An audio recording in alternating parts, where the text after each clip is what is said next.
The first investigation.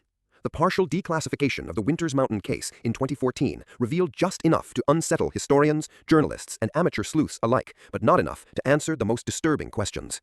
What investigators uncovered beneath that ruined chapel in 1974 went far beyond a forgotten burial. According to the surviving documents, federal agents initially treated the site as a potential Prohibition-era hideout or a Civil War smuggling cache. That assumption collapsed within hours of entering the underground network. The cellar beneath the chapel was only the first level.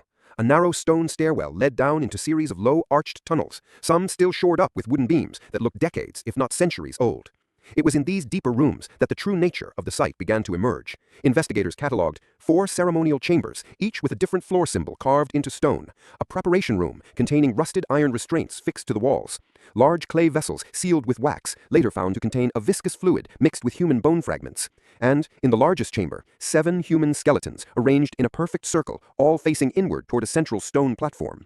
The remains showed signs of healed fractures, shallow carving on the bones, and other evidence suggesting prolonged abuse before death.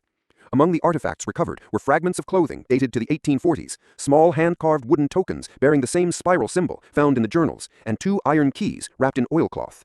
The keys, according to a 1975 FBI lab report, did not match any locks found at the Winters Mountain site, implying there were others, as yet undiscovered locations connected to the sect. The lead investigator on the federal team, Special Agent Richard Halverson, wrote in a memo marked classified, eyes only. The structure, layout, and artifacts suggest long-term occupation by a highly organized group with a consistent symbolic system. Evidence of repeated ritualized activity is undeniable. The journals recovered from the false wall are authentic period documents and appear to be first-hand accounts by a principal figure within the sect.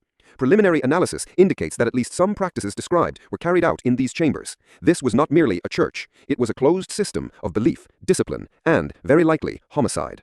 Local reaction was swift and tense. Residents of Winters Mountain County were not eager to be associated with something the press was already whispering about as Vermont's House of Shadows. Some older families remembered stories from their grandparents about strangers passing through the area in the mid-1850s, staying only for a few weeks before disappearing again. One account, taken in 1974 from 87-year-old Ruth Donnelly, described her grandmother's warnings. She used to say, "Don't follow the lanterns in the pines at night. That's the passage people, looking for someone to take." I never knew if she meant it as a joke, but when I was a girl, we all stayed away from the North Ridge after dark. By early 1975, the investigation had reached a standstill. The bones were examined, the artifacts catalogued, the notebooks translated into typed transcripts, but the identities of the dead remained unknown, and every possible lead that might connect the site to living descendants seemed to evaporate.